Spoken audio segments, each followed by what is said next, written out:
Yemen's northern province of Saada is a scene of widespread devastation. Buildings flattened in the fighting.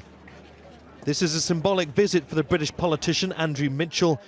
It's a two-year war that many here believe has been largely ignored by the West. 10,000 people have been killed in the fighting, many of them children. Alleged human rights abuses have been carried out by both sides of the conflict.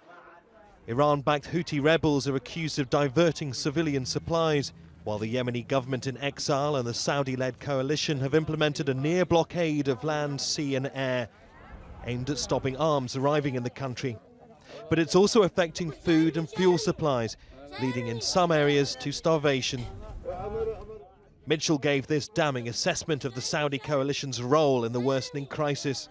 Looking around this total destruction and devastation that has been wrought on the people of Saada, it's very difficult to understand or see how that in any way advances the aims of the coalition and the aims of Saudi Arabia. It seems to me to be completely counterproductive. In the British Parliament on Thursday, MPs called for an international inquiry into alleged human rights abuses. Yemen has been called the forgotten crisis, for example, by Amnesty International.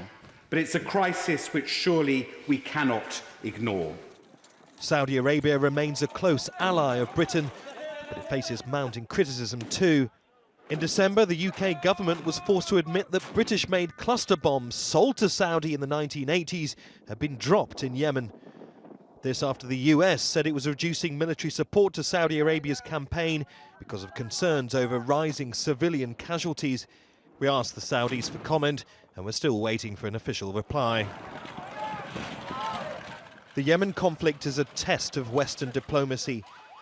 How to maintain healthy ties with Saudi, the world's biggest oil producer, without being complicit in alleged war crimes. Neave, Al Jazeera.